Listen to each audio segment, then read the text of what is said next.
Baik sahabat guru, pada sesi ini kita akan membahas kegiatan pembelajaran apa saja yang dapat dilaksanakan anak saat BDR dengan pendampingan orang tua. Sahabat guru, yang pertama harus kita perhatikan dalam merancang kegiatan BDR adalah terkait dengan konteks atau tema. Konteks yang menarik, sangat dekat dengan anak, itulah yang kita pilih. Apa itu? Salah satunya kita boleh bahas tentang konteks virus corona dijadikan sebagai sebuah tema. Virus corona sebagai virus yang sangat berbahaya, penularannya, cara menghindari penularannya. Yang kedua adalah konteks terkait dengan rumah sebagai pusat kegiatan anak selama masa pandemi ini. Baik, Bapak-Ibu sekalian, konteks corona sangat penting menjadi bagian belajar anak karena kita harus membangun life skill ya anak agar dapat menghindari dari situasi yang berbahaya dan perilaku PHBS, dan semuanya ada dalam KD 3.444 sebenarnya.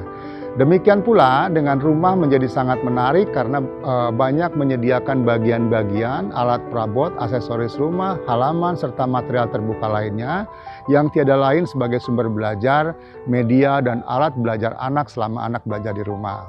Sahabat guru, selanjutnya setelah kita menentukan konteks dalam belajar anak, dalam menentukan kegiatan main, guru harus memperhatikan prinsip-prinsip. Yang pertama adalah kegiatan itu harus dekat dengan suasana rumah. Yang kedua, penanaman karakter anak harus muncul di situ. Yang ketiga, kegiatan yang bisa mengembangkan life skill dalam menghadapi pandemi. Yang keempat, membangun semua aspek perkembangan anak. Dan yang kelima, membangun budaya belajar anak yang membahagiakan di rumah. Baik, sahabat guru, selanjutnya terdapat 4 kegiatan pokok yang bisa sahabat guru berikan kepada anak-anak kita melalui orang tua. Yang pertama adalah kegiatan ada 4 ya.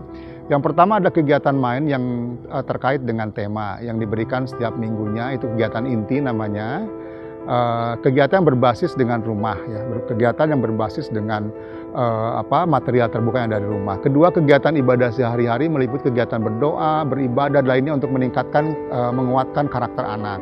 Yang berikutnya kegiatan membantu kegiatan orang tua di rumah, seperti misalkan menyapu rumah, membantu menyiram tanaman, kemudian membantu memasak dan lain sebagainya. Baik, Bapak sekalian, yang keempat adalah kegiatan kesehatan dan perilaku keselamatan meliputi kegiatan pembiasaan PHBS. Ini dalam rangka mengimplementasikan KD 34 ya. Cuci tangan, mandi 2 kali sehari, kegiatan menghindari situasi yang berbahaya termasuk menghindari dari penularan virus corona dengan cara jaga jarak, menggunakan masker, bersalaman jarak jauh, dan lainnya seperti itu. Dan olahraga yang terutama yang paling penting. Sahabat guru, selanjutnya para orang tua nantinya harus menyiapkan lingkungan fisik bermain anak. Nah, tentunya harus sesuai dengan rambu-rambu lingkungan fisik yang berkualitas. Di antaranya harus membuat anaknya merasa aman. Yang kedua, harus membuat anak merasa nyaman, ergonomik ya. Kemudian harus menjamin kesehatan anak. Tidak ada benda yang berbahaya, harus menarik perhatian dan mengundang anak bermain, harus mendorong anak untuk dapat bereksplorasi, harus mendukung anak untuk dapat berinteraksi dengan lingkungannya, sesuai dengan tahapan perkembangan tentu, memperhatikan karakteristik anak, membangun kemandirian, membangun kepercayaan diri, mengembangkan keterampilan motorik halus dan motorik kasar. Baik sahabat guru sekalian, demikian juga halnya dengan yang sangat penting dalam mendampingi anak belajar di rumah adalah menyiapkan lingkungan non-fisik yang berkualitas, yaitu kompetensi komunikasi, pola pengasuhan guru dalam mendampingi anak belajar yang membahagiakan dan menyenangkan bagi anak. Baik, berikutnya kemampuan ini berkaitan dengan kemampuan guru orang tua untuk berpikir secara kreatif dalam menstimulasi pembelajaran pada anak. Dalam mempersiapkan lingkungan non-fisik, penting bagi seorang guru untuk memperhatikan bahwa bermain selalu berpusat pada anak, selalu memberikan kesempatan kepada anak mengungkapkan dan mencoba gagasannya, seperti itu. Baik, selanjutnya Bapak sekalian, sahabat guru sekalian, selanjutnya bagaimana kita memberikan dukungan berkualitas ya. Yaitu yang pertama caranya adalah orang tua menata tempat dan bahan anak main, mengajak anak diskusi tentang terkait dengan tema ya, dimasukkan dalam RPPM, ajak anak untuk menyepakati aturan main bersama, menyampaikan dan mempromosikan kegiatan main, amati anak saat bermain dan memberikan dukungan yang diperlukan, berikan apresiasi setiap karya yang diberikan, kemudian dokumentasikan setiap momen perkembangan yang muncul.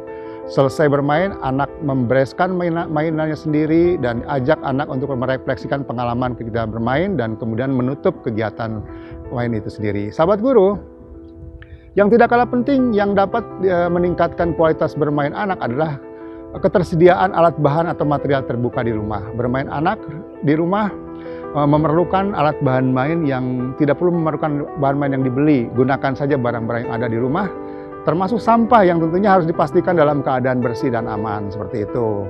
Mengapa demikian? Karena dengan menggunakan alat bahan main terbuka akan memberikan kesempatan anak untuk kreatif, lebih terlatih dalam memecahkan berbagai masalah, lebih memberikan kesempatan untuk bekerja sama dengan temannya, serta stimulus yang melakukan komunikasi dalam menyampaikan gagasan, bertanya, dan berpendapat.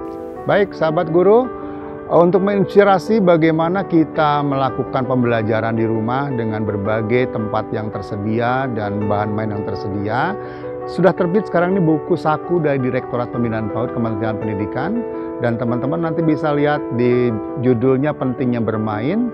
Teman-teman boleh unduh, sahabat guru dapat unduh di link ini nanti. Silakan selamat mengunduh dan kita bisa menginspirasi kegiatan apa yang dilakukan di rumah.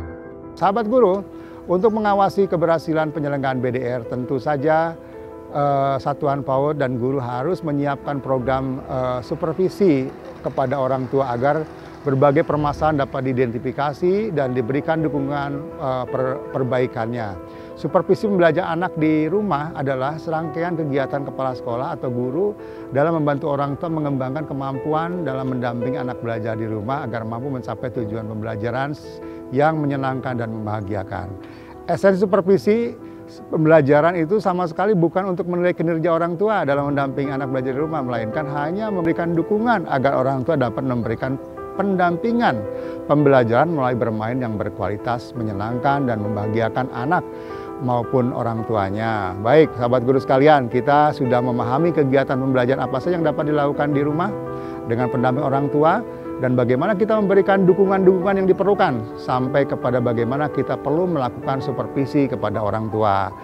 Nah, sahabat guru sekalian, sekarang kita tinggal mencobanya. Semoga hasil pembahasan pada sesi ini dapat mengawal pelaksanaan pembelajaran yang berkualitas walaupun di rumah bersama orang tua. Salam sukses semuanya sahabat guru.